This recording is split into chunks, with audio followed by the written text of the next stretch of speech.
Bem, amigos, continuando sobre o assunto sobre o Reino de Deus e a volta de Cristo, estamos percebendo que dentro do livro de Urântia, na continuação, na página exatamente 23 a 94, diz assim: conquanto Jesus havia feito referência a uma fase futura do reino, e tenha sugerido em inúmeras ocasiões que esse acontecimento poderia surgir como uma parte de uma crise mundial, e embora ele tenha prometido de um modo muito seguro em várias ocasiões retornar em alguma época a Urântia, a Terra, deveria ficar registrado que ele nunca condicionou uma dessas ideias necessariamente a outra. Ou seja, quando você vai lendo o que está escrito na Bíblia, dentro da espiritualidade, as conexões do que está na Bíblia muitas vezes não entram em acordo, porque os textos foram colocados lá de uma forma intencional, pelo um posicionamento judaico, para que se acreditasse, na época que os textos foram escritos, que Jesus voltaria naquela época, na destruição de 70. E pelo que nós estamos vendo aqui dentro da espiritualidade do livro de Urântia, isso não aconteceu. Então, o que a igreja evangélica hoje constrói como interpretação da volta de Cristo, já é uma interpretação em cima de uma outra interpretação também errada. Porque a igreja aponta a volta de Cristo futura, mas com bases em textos judaicos mal construídos ou mal costurados, dentro da própria análise da crítica textual. Então, analisando exatamente o livro de Urântia, ele está dizendo: em várias ocasiões, retornar em alguma época a Urântia, deveria ficar registrado que ele nunca condicionou uma dessas ideias necessariamente a outra. Ele prometeu uma nova revelação do reino na terra. Para alguma época futura, também prometeu voltar a este mundo, pessoalmente em alguma época. Mas não disse que esses dois acontecimentos eram sinônimos.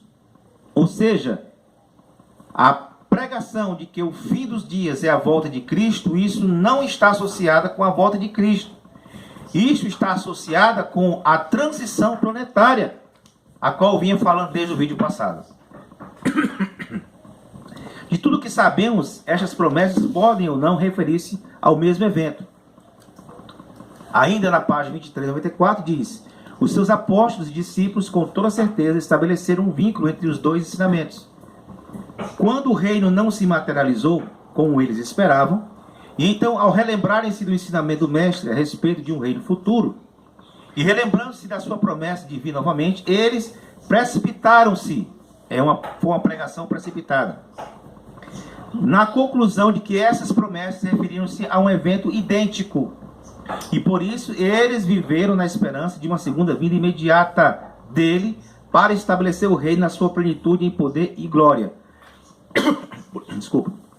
Por isso que você vê em Atos dos Apóstolos, Pedro e os demais apóstolos, eles não saíam naquele período de Jerusalém. Ficou 10 anos Pedro preso a Jerusalém, porque eles acharam que Jesus ia voltar naquela geração. E Jesus não voltou naquela geração. Pelo menos da forma que eles queriam que Jesus voltasse, materialmente, fisicamente. Todo olho verá.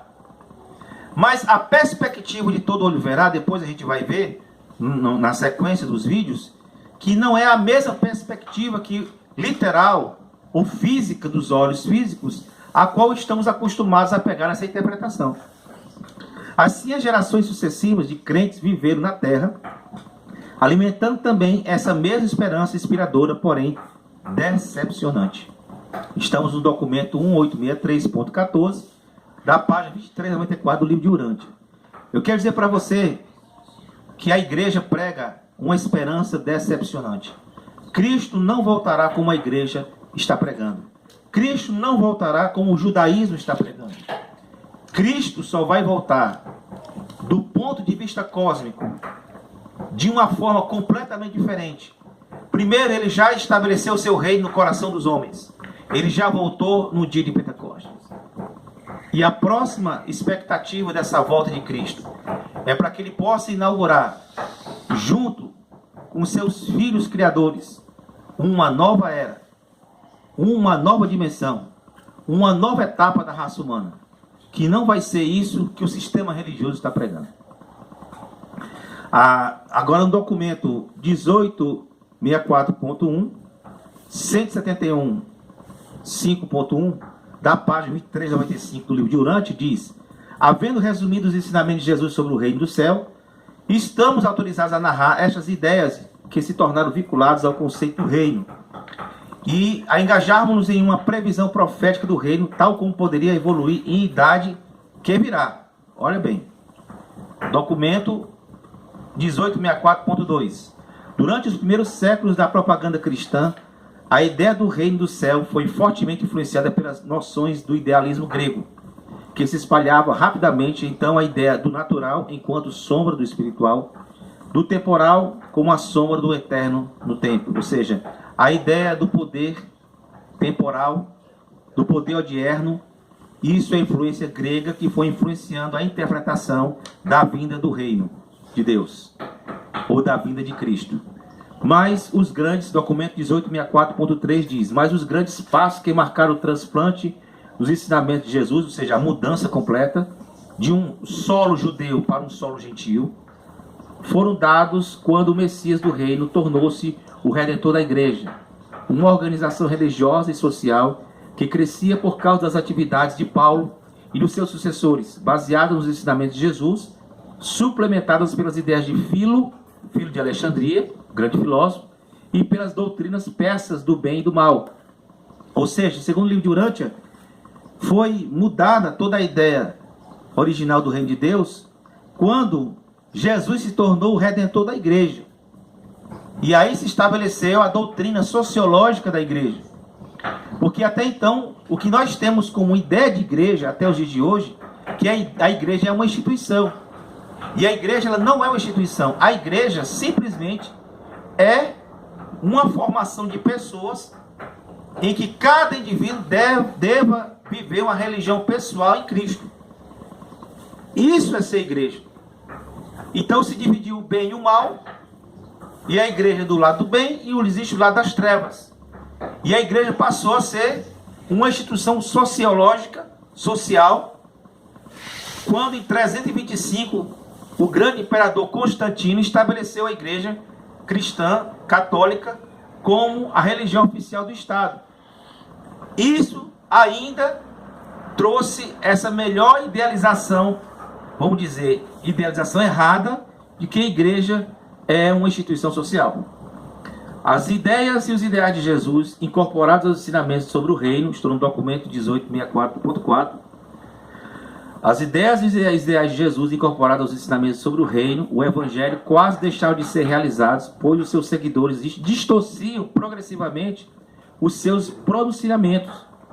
O conceito do reino do mestre foi notavelmente modificado por duas grandes tendências.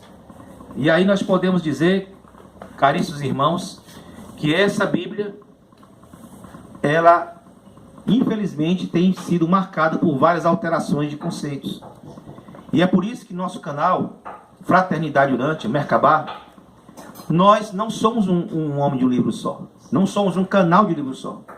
Nós usamos Urântia, usamos Kardec, usamos todas as revelações que falam da mudança planetária.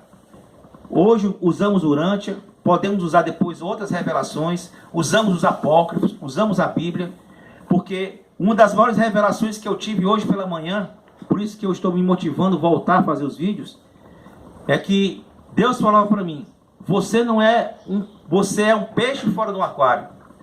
E isso, do ponto de vista sociológico, é ruim.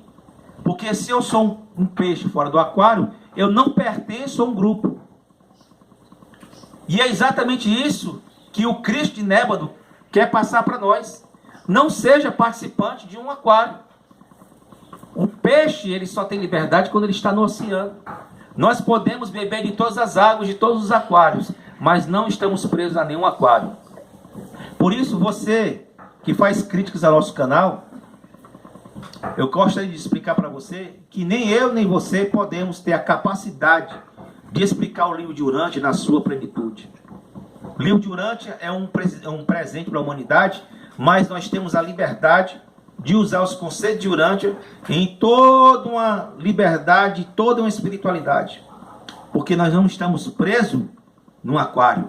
Nós não somos homens de um livro só. E por isso que nós podemos ver a espiritualidade por trás do livro de Urântia e temos a liberdade de falar isso sem fazer amarras como muitos fazem. Continuamos no próximo vídeo.